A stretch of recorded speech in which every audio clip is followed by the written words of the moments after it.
ఇంకా మన టాపిక్ వచ్చి స్ట్రింగ్స్ గురించి డిస్కస్ చేద్దాం. సింపుల్గా చెప్పేస్తాను. స్ట్రింగ్ అనేది థిక్నెస్ మీద డిపెండ్ ఉంటుంది. ఎంత థిక్ ఉంటే అంత డ్యూరబిలిటీ వస్తుంది, ఎంత థిన్ ఉంటే అంత పవర్ అనేది ఎక్కువ జనరేట్ చేస్తుంది. సో ఇన్ కేస్ ఈ స్ట్రింగ్ చూసుకుంటే డిఫాల్ట్ స్ట్రింగ్. సో ఈ థిక్నెస్ వచ్చి 0.70 mm లేదా దానికంటే ఎక్కువగా ఉంటుంది. అందుకే మీకు డ్యూరబిలిటీ అనేది ఎక్కువగా వస్తుంది. సో స్ట్రింగ్ కూడా అంత ఈజీగా కట్ అవ్వదు. 1 years 2 years కూడా కొందరు యూజ్ చేస్తూనే ఉంటారు. దీనికి స్ట్రింగ్ థిక్నెస్ అనకుండా స్ట్రింగ్ గేజ్ అని ఎక్కువగా అంటారు. PBS 70, PG 65 లీడింగ్ నెంబర్స్ చూసుకుంటే ఇవంతా డ్యూరబిలిటీ స్ట్రింగ్స్. దీని థిక్నెస్ వచ్చి 0.70 mm వస్తుంది. 0.70 mm కంటే తక్కువ ఉన్న స్ట్రింగ్ ఏదైనా సరే 0.68, 65, 63 mm ఇవంతా మీకు ఎక్కువ పవర్ స్ట్రింగ్స్ లేదా కంట్రోల్ స్ట్రింగ్స్ వస్తాయి.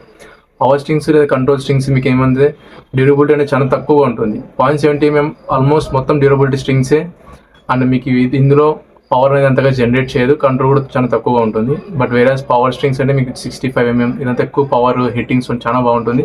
బట్ డ్యూరబిలిటీ అనేది చాలా తక్కువగా ఉంటుంది. స్ట్రింగ్స్ గురించి అయితే ఇంతే.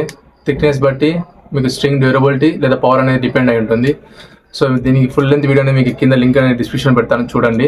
సో ఇన్ కేస్ మీకు ఏదైనా డౌట్స్ ఉంటే కూడా కామెంట్ చేయండి. ఎనీథింగ్ అది రిగార్డింగ్ బ్యాడ్మింటన్ గురించి కామెంట్ చేయండి, మీకు ఎక్స్ప్లెయిన్ చేస్తాను. సో ఉంటా, అంతవరకు బాయ్.